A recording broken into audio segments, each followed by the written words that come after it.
Hi everybody, can you hear me okay?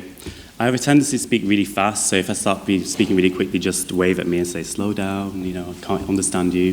But I've only got 10 minutes, so I'm going to do my very best to get everything across. I had some technical issues, so I'm really hoping this works out, and if it doesn't, again, apologies in advance.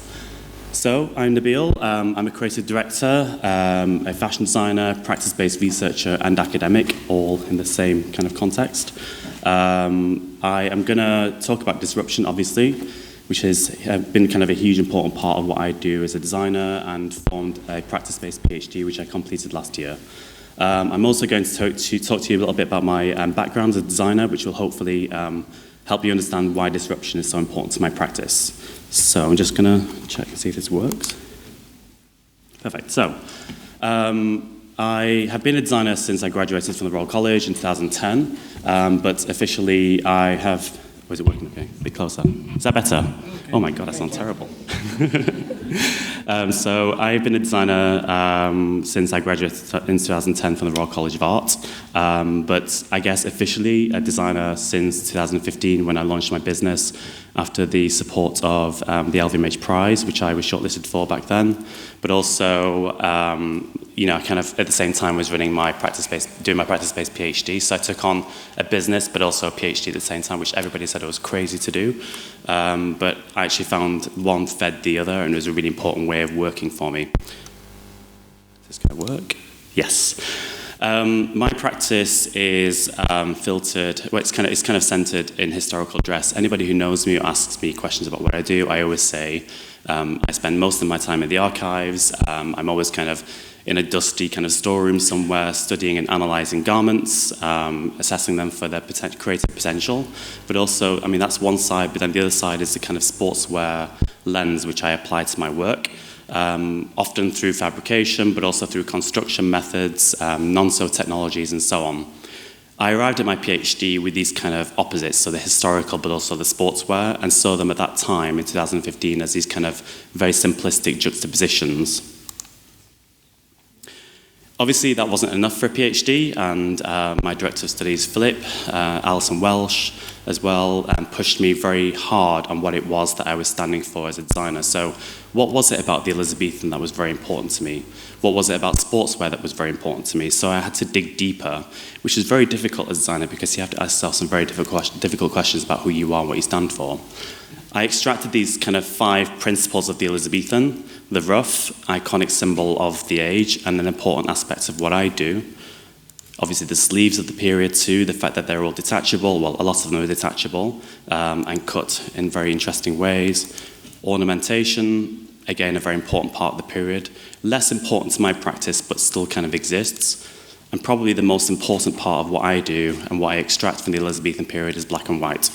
So this is the kind of the Reformation, which I analysed quite deeply, and I think it's an area of the 16th century that has definitely informed my practice. The sportswear that I engage with looks like this. So it's using machines in unconventional ways. Again, this is something I wasn't really sure about in terms of what it meant in terms of disruption. And disruption at this point still wasn't a word or kind of concept that I had in my head.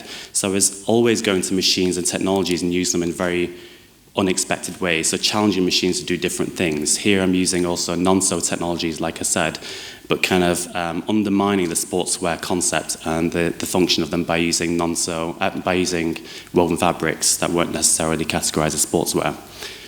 This is the title that I was working with by the second year of my PhD: Disruption as a Generative Principle in Fashion Design, the Elizabethan Sportswear Collections of Nabil Nayal.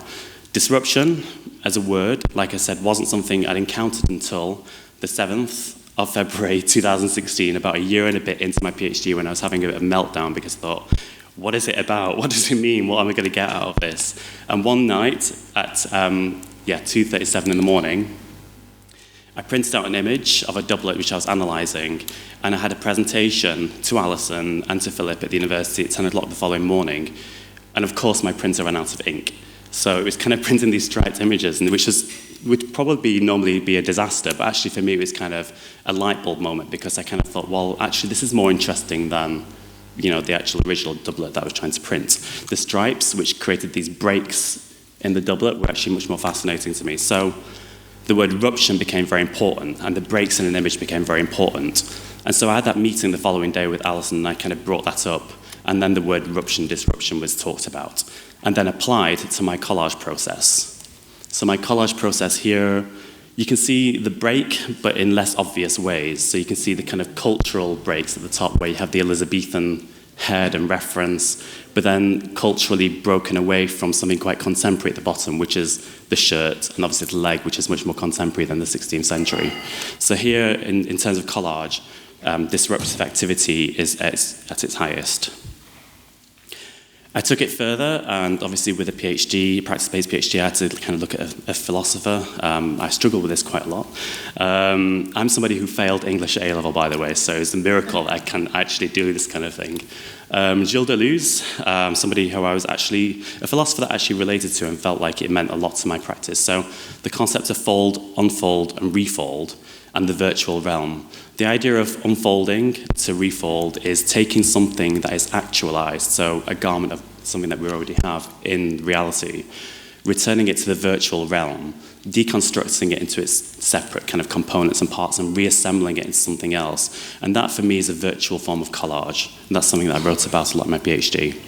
The output of disruptive activity in terms of collage is a resolved and kind of more kind of clear idea of what a garment's going to be. So I returned the garment to the virtual, and then it became actualized in a new format.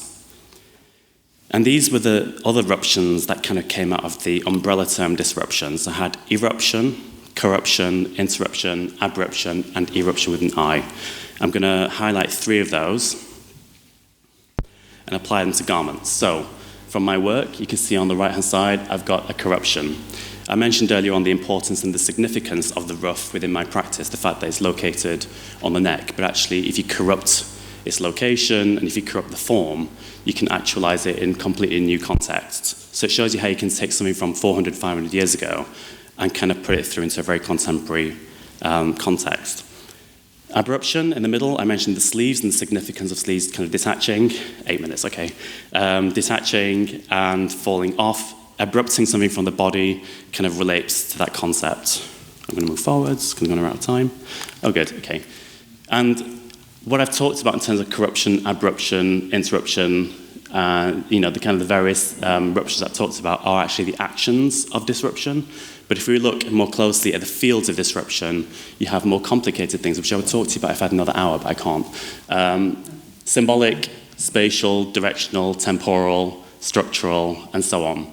And they're the kind of underlying things that happen within the context of disruption. What I'm going to do going forwards now is a kind of explore transgression and also distortion, which are linked but also kind of very different to disruption, and see also how they can apply to fashion, to non-kind of fashion context as well, because I think disruption, in the way that I've studied it, has kind of significance in other areas. I should say that I've just been appointed as course leader for MA Fashion Design Technology at London College of Fashion, and so I'm applying my disruptive activity to that course. And let's see what happens. Thank you very much.